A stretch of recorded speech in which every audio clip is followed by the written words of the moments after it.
You ask me, where's the money? Where's the money? I mean, I don't know where the money is. I've never been good with figures, you know that. I don't know anything about math. It was never my good subject. I don't know where the money is. Well, hello, everybody. It is time for Where's the Money? Episode number 9, Doug. Welcome. I know where the money is, and I know whose bank account it's in. It is not ours, but for the right price, $1 billion, this could all be yours. I'll throw in that picture behind me as well. And you, Doug, you'll throw in the dog, Yes. Finnegan. I will share as many photos as possible to get that We're money. here to talk about Facebook buying Instagram. I don't know if you heard about this, $1 billion deal. Facebook, the social media, social environment king, whatever they are, buys Instagram, which is the social sharing king. 30 million users, 850 million users, big merger of the equals somehow. And somehow it ended up being $1 billion buy, which is 1% of Facebook's valuation at a $100 billion clip. Doug and I spent some time this week actually writing a couple of editorials on this, different aspects about this acquisition. I talked about about how Twitter was left behind on this buy. It was their loss, Google's loss to a minor degree, and what the impact of this is going to be. Doug talked about Facebook's new strategy. The fact that they actually have a mobile strategy now. Buy all the things. Just buy everything around you. Just take it and buy it, because you can do that when you're at this valuation. So we thought we'd take this opportunity to bore the hell out of you guys as we walk through these articles and really kind of, at the end of it, try to figure out if we are in a bubble, if this is the beginning of that bubble, this acquisition, and if the new price tag for everything mobile, all things that are mobile, is now $1 billion, because that's what people are talking about now for other companies with fewer users than Instagram now being worth $1 billion. It's like that free agent signing that's a mediocre forward or a mediocre shortstop gets this big free agent signing for $7 million. It brings everybody else's value up. Is that what's happening in this industry? They should change their name to A-Rodstagram. A-Rodstagram. There it is. Well, that's it for the show, folks. But no, yeah, we're done. We're out. But no, if people are bored by this show, they should not be watching Where's the Money, because this is exactly what the show was for, right? We talked about Instagram before they got bought. We're talking about Instagram after they got bought. Trying to put together the pieces. So, Rob, let's start at the beginning. Tell me what you first thought when you heard this news, and why you were surprised that it was Facebook. Well, we've often talked about the fact that Instagram is not going to make it through this calendar year as an independent company. We knew, I think everybody in the world knew that Instagram just was not everybody but Doug. Instagram wasn't going to make it through this. There was no way that this could be an independent company. We knew that somebody would scoop up and buy it. My bet was on Twitter. So here we are. I got the turkey in my belly on Easter Monday. I got chocolate all over my face, and I'm just picking out of my kids' candy. And I get this news, and I nearly choke that Facebook has bought Instagram for $1 billion. My immediate reaction: oh, Twitter fucked up. That was my immediate reaction, was that this was Twitter's to have. I thought it was a natural combination. Twitter was driving or getting so much activity as a result of Instagram photos. Like 25% of the activity on Twitter was Instagram links. And it was driving 300 to 400 million page views a month into Instagram's website, which was a terrible website. There was no website. So when you start to think about that, it was a natural marriage. And I think, boy, did Twitter ever lose out on this. Then I saw the price, and I thought, who in the hell can afford that? And obviously it was just Facebook that can afford it. So my next reaction, Doug, and I wrote about this, was that this was like a nuclear bomb going off in the mobile industry. This is like Netscape going public in '97. It started off that craze, which was what happened in the .com rush days before it got all weird. The first 3 years were just a lot of fun. And I think that mobile is this deal signifies is that kind of explosion where it just hit us by surprise, and bang, everything's now up for sale and everything's $1 billion, and this is going to be an accelerated pace of acquisitions. That's what went through my head. But first and foremost, Twitter lost out here, and I think that this is going to be a real hard thing for Twitter to overcome. Yeah, it's kind of sad because I think we both, whether or not we were right in calling who was going to buy Instagram, we definitely, I think, agree that the best fit for Instagram was Twitter. Simply with, as you were saying, the numbers of Instagram use on Twitter, especially with just the recently released Android application, are crazy. And as well with where Kevin Systrom had said he wanted to take Instagram, just seemed like they were kind of trying to, two different services converging to the same point of being like a great discovery portal for news and information through either 140 characters or one beautiful one-by-one image. But yeah, $1 billion is a lot of dollars. It's a crazy amount of money, and it's a crazy amount of money for a company like Facebook, who's about to have a huge IPO that is making a good amount of revenue. Such is not the case for Twitter. So I'm wondering, like, there have been rumors that there was a bidding war, might have driven the valuation up. I can believe that to a certain extent. Obviously, the investment round that went into Instagram just days before this was announced probably affects the numbers a bit. But I would love to know how hard Twitter pushed for this, or if it was just simply too big of a pill to swallow. Because I definitely think it's the best long-term play for them. But in the short term, it might have caused a bit of chaos. I don't know if they'd be ready for this kind of thing. Well, I'll tell you something. I'll tell you something, Doug. I think that what ends up happening here with Twitter and this whole relationship is that, Instagram priced themselves out of Twitter's ballpark when they got their last round at a $500 million valuation. So everybody knew that there was going to be a premium on that $500 million that they raised. So, or that $50 million that they raised at a $500 million premium. So what really shocked me is that how do you go from $500 million to $1 billion in a span of 5 days? And that's what happened with Instagram. So I think that even that last round priced Twitter right out of the market. It was just like, we're not going to spend $500 million on something like Instagram with 30 million users. But if you think about it as a percentage of users, it would have been like a no-brainer. I think that the last number that they had was that Twitter had about 180 or 200 million users, about 75 million active users or 100 million active users. This could have bumped it up by 30%, their user base. And they're already using this tool, this technology for this. So when I think about this, I think lost opportunity compared to the Facebook play, which is they have 450 million mobile users already, 850 million worldwide. And these 30 million, there are going to be some massive overlap in the users at this point. So it would have benefited Twitter, I think, to an extreme, a little bit more than I think it would benefit Facebook. But you, Doug, sat down and wrote something called "Facebook Now as a Mobile Strategy." Buy all things. Okay, what was the gist of this?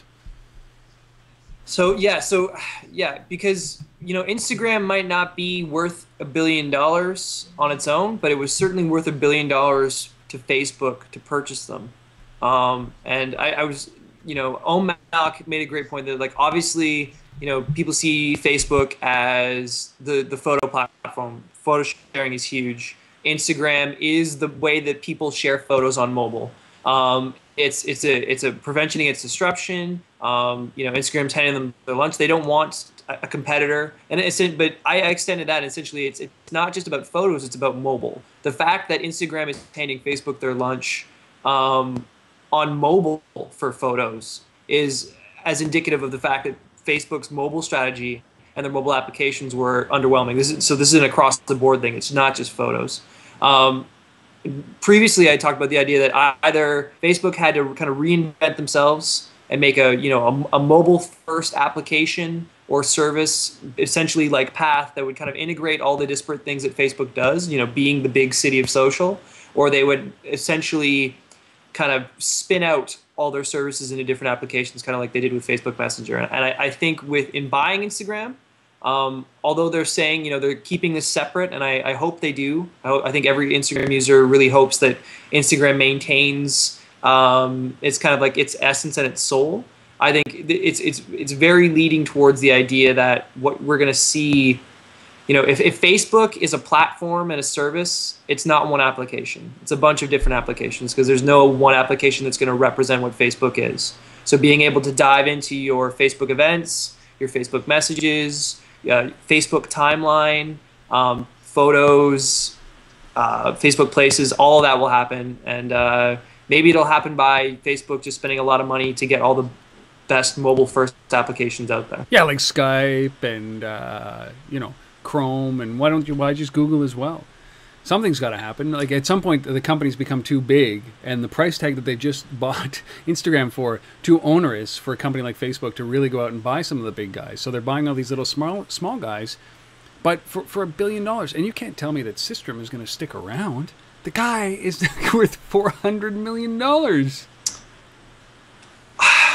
Well, it's tough, right? Because I think he had talked previously about always having an opportunity to go work at Facebook in their kind of photo division back in the day, and then didn't to go do Instagram, or what became Instagram, and now he's back to it. I think he will stick around if only to do what he can to make sure Instagram remains independent. And in no way am I abdicating, you know, that kind of Yahoo or Microsoft, like old 90s, early 2000s style of just like Yahoo Money, Yahoo News, Yahoo this. Like, I really think that an Instagram powered by Facebook is the best thing, because the only thing that Facebook cares about is having no one taking away their data. And if Instagram could build its own social network of photo data that isn't going into Facebook, maybe even going into Twitter more, that's a big problem for them. If they own all the tools that people use on their mobile device to keep the data going into them, they win, because they sell that data through advertising. That's how they monetize. So whether they're buying small companies like Gowalla to improve their location services, or shuttering that, or they're buying someone like Foursquare and just saying, yeah, we're just going to slap the Facebook sticker on Foursquare, and as long as the integration is better between Foursquare and Facebook, or Instagram and Facebook, than anywhere else, we're going to get the data, which we then sell. I think it's... but I think that's what people are worried about, Doug, is about the data. Is that there's one of the biggest knocks, obviously, against Facebook is their privacy and their lack of privacy, so to speak. So when they start talking about the impact that this is going to have on them, nobody wants you to share the Instagram data, and I don't think that the data that they're going to collect. All right, this is where we got into a little back and forth. Is that I don't think that the data that Instagram is collecting is as great a value as the 450 million other mobile users that Facebook already has, that they're collecting data on that as well. I don't, really, does it matter what camera I'm using? There was a post. It does, because Rob, the reason why is because Instagram users with Facebook accounts weren't necessarily sharing their Instagram photos to Facebook. They were keeping them in Instagram. Like I don't, the amount of Instagram photos I take versus the amount of photos that I share to Facebook is highly disparate. People are actively using Instagram as their photo mechanism because they're so tired of Facebook owning everything. So yeah, it is a big that's problem. Exactly the point, right? Is that people are going to be hesitant about sharing data. They don't want your data across Instagram into Facebook. But really, when it comes to advertising and it comes to things, they're already turning that stream into money, right? Whenever anybody does post a photo to Facebook from Instagram, right, so that you can do the cross posting, they're turning that location, because it goes with it, into a banner ad or a display ad that's targeted to you based on that location or whatever it is. So, it's not like they're going to get any more insight. These are 30 million users versus the 450 million mobile users already in existence. I don't know that this can't be about banner ads and display ads. They're not going to turn that into revenue. I don't buy that. Whoever wrote that article that you quoted, I don't buy that at all. I think that's bull, right? I think that. Well, it was a rewrite web mobile. And it was basically showing how Facebook could monetize Instagram and mobile, because it's something that they haven't done yet. It's something in their when they filed for their IPO, they mentioned that it was a gap in their strategy. It was an issue, right? So, but I don't think it's like, oh, Facebook bought Instagram, therefore Instagram, like Facebook now gets this benefit. It's very much a defense. It's maintaining their presence. When you're the 800-pound gorilla, you have to do everything you can to prevent against disruption. And where's that disruption coming from? It's coming from mobile first services that aren't ending up into Facebook. So it's not any new data that they don't already have. It's making sure that the data that they want continues to go through there. And I think that's worth it for them to pay anything, simply because otherwise Facebook eventually dies. It's the exact same thing. It's like no one loves Facebook, the same way that no one loved Microsoft, but everyone used Microsoft services because they were so big that you had to, until other things came along so that you didn't, and then people left. But this is how Facebook keeps people in, by buying the things that people actually like using and making sure that Facebook is the repository for so that. Facebook's new strategy is buy everything, buy all the things. All right, I gotta let's finish off this conversation about is this a mobile bubble? And you know, we've been talking about this, I think, for 18 months. Is this a mobile bubble? Is this about to happen? Is this really where this is going? And I don't know if this is like a .com bubble where everybody went public, or is this a mobile bubble where it's going to be a much shorter, compressed time frame where everybody gets bought for $1 billion? Because there's now conversation around Path being worth $1 billion to one of the competitors like Twitter or to Google in this frantic race against Facebook. Do you think that we've stepped into this? So you had made an interesting comment before about the idea, you know, does the fact that Instagram was bought for $1 billion mean that other services are worth $1 billion? And I really think that, as I said before, Instagram isn't worth $1 billion on its own, but it's worth $1 billion for the right company to buy it for its sustained growth. So if there are other companies that are providing either a service with a user base that they want, data, or, you know, in Path's case, it's really just the mobile first UI, right? It's the way to kind of have all that personal information integrated on your mobile device. If it's worth it for the company, yeah, go out and buy it, because that's your bread and butter. That's your life. It's Game of Thrones. You win or you die. So if you have to spend $1 billion to make sure that you aren't Microsoft 10 years from now, then you do that, because you know, where's Microsoft in this conversation? They're nowhere. You know, Microsoft is happy because they bought a percentage of Facebook back in the day. And Microsoft bought Skype. Yes. And that was, which will eventually become integrated into Facebook completely, and will be their what's the Google Plus chat thing? Yeah, Spaces or whatever it is called. Conversate. Yeah, I don't know anybody who does. But he. So. Well, go ahead. Here's my thought: is that, you know, everybody accepts this, and I see this, all the pundits talking about this, and I love Om Malik at it, but I know he's a huge fan of Instagram and System himself, and I am so happy for these guys, because they did the right thing. They took the money, right? All entrepreneurs out there around the world, when somebody offers you $1 billion, you say yes, sir, to that amount of money, because that's more money than you'll ever need in your entire lifetime. And you had better do some social good with that. You had better bring it back into the community that has served you so very well. So he took the money, unlike those idiots at Groupon, which will go die bankrupt and penniless. And that's my hope, because you never turn down that kind of money. I don't know how much of a greedy fuck you are to do that. It's insane that you do that. But, so the thing is that Om loves these guys. But what's lost in this whole thing is the fact that this company is valued, Facebook is valued at $100 billion on $3.5 to $4 billion, even if it's $10 billion in revenue. You start to think about that.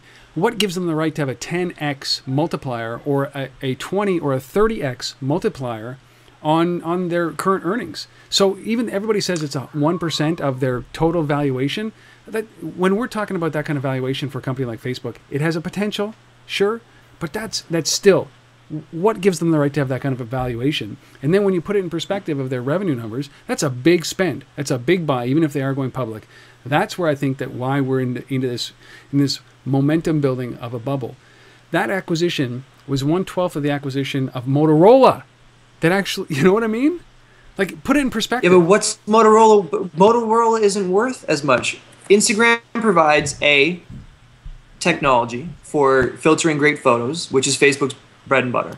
It eliminates a competitor to Facebook's bread and butter. And C, it provides 30 million users. Doug, what you're telling me is like, that Motorola, it's a bad example, but Motorola, like, these guys manufacture product. They've got their TV box set. They've got patents up the wazoo, and you just counteracted that with they have cool filters. And I'm not discounting the fact that they come with 30 million users at all. And look, you know what? If that's what 30 million users is worth, it's $1 billion. That's what it is. But if you just think about the fact that what we're talking about here is a photo app, in plain essence, and one of the things that Zuckerberg said in the post is that he didn't think that he could build what Instagram has, and maybe on the emotional side, that's true. But give me $1 billion, I'll build that tool for you, Zuck. You know, you can't tell me that you can't build that for $1 billion. These guys didn't even get funding. They got less than $20 million in funding to build that out until they got their 50. But that was to build something completely different. What they were building is a photo app. And if Zuckerberg, the smartest guy on the planet, can't build something like that for $1 billion, I mean, that's another piece of concern. So, look, this is... If Facebook could have built the tools that they needed for mobile, they would have already done it. You know, if you're gonna build Facebook, then you're gonna build Facebook. Like, if you're gonna build Instagram, they would have already built it, because they've known for years that mobile is the next big thing. Yep. Like, the mobile directors at Facebook say that it's a big thing, and they say that if they would have built Facebook over again, it would have been mobile first. But you can't. But you can't do it over again. So what do you do? This is what all large embedded companies have to do. So yes, I get, you know, Motorola makes products. They have a lot of different patents and things. But what's more of a commodity right now? Hardware and patents, or the big pipe for data and monetization of that data? Like, yeah, but I think. But that being said, so Instagram is worth $1 billion to Facebook. If people go and think that any hot startup now with a dedicated user base and a cool app and fun is then automatically worth $1 billion, they're idiots, and that will create a bubble, and that bubble deserves to burst. They have to see the purchase for what it is. And I think that's the key, is that this is a defensive measure by Facebook. And probably a good one. I have a hard time believing that Instagram would ever rival Facebook as a competitor. But I think that keeping it out of their competitors' hands is why they paid the premium for it. And we'll see what happens here. And I also believe that because of this, it has shorn up their mobile story, as we've said, as they lead up to IPO. That $1 billion that they spent on Instagram will be negated by the value increase of their IPO. And I think that they will raise more money, and they will increase that to compensate for the fact that they've just spent $1 billion on these guys. So, you know what? It's probably going to be a wash. This conversation is going to be moot, and Path is going to go for $1 billion, or some other network is going to go for $1 billion. And we're going to be sitting here again thinking, oh my God, what is going on? But it'll be at least, it'll be pretty quick. And my hope is that a lot of these guys get paid in cash. Like hard cold cash, like walk into a check. I wonder what our bank. I wonder what the hold of a $400 million check is. Is that like 7 days still? Yeah, yeah. I think you're going to need 2 pieces of ID for that. But I wonder what the interest rate he'll get on that credit card when he puts that into his President's Choice no fee banking account. 1% interest. Is the card made of diamonds? Is it just made of diamond? But to go back to your point, because before the show we were talking about pets.com and the original kind of like Valley web bubble, and if people go around looking at these mobile app companies like they're the next pets.com, is like, oh well, they're just gonna have an e-commerce solution for pets, or Local Mind is gonna answer all your questions. It'll be perfect. They're worth this. They have a great algorithm. If people just start throwing around money as part of a stupid technology land grab, then there's going to be a bubble, and it deserves to burst. But I think that this is separate from that. Well, I don't think Path is worth $1 billion. No, and I hope they don't. I hope they don't get bought for that. I hope it's earned. But again, I just think, how is $1 billion earned from photos? But we would love to know what you guys think. This is obviously a contentious point. I lived through the .com days, and I really loved it. It was the greatest time on the planet, and I would hope that something like that, warranted. We always say that we're smarter. We're never going to make the same mistakes twice, especially around this stuff. But I'm hoping that mobile is not in that place. But if it is, it will happen swift. It will happen much faster than it did in the .com days. And look at all the innovation that happened post-bubble.com. Amazon came into fruition. Mobile really took off. E-commerce, mobile commerce, all that stuff happened post-bubble. So if we can get all this garbage out, and then we can focus on the things that are actually going to contribute to the growth of this industry. I'm all for that. But good on Kevin Systrom for taking the money. I'm ecstatic for that guy. I think he's going to do great. He was abandoned months after he started by his original investors. They invested in his competition, so he can just say screw you to those guys, and I'm ecstatic for him. I love that. But what do you guys think? Doug, should we ask them? Yes, we want to know. Do you think this is a bubble? What do you think about this Instagram, the Facebook acquisition of Instagram? Do you think that that's too much? Do you think it's not enough? Do you think Twitter's lost in this? Do you think Google lost in this? Do you think this is a good thing? Are you going to stay on Instagram now that Facebook owns it? All these questions. Leave some comments for us, would you? We'd love to hear from you. Straight down there. And I guess this is a great consolation prize for Facebook. You know, they lost out on buying Oink. And they got Instagram instead. It's a pretty good consolation prize.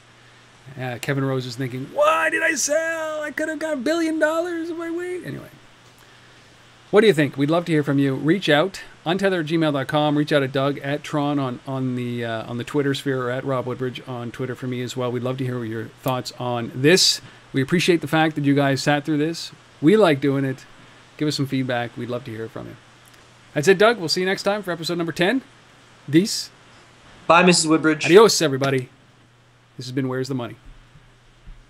Facebook buys Instagram style. See you, Doug.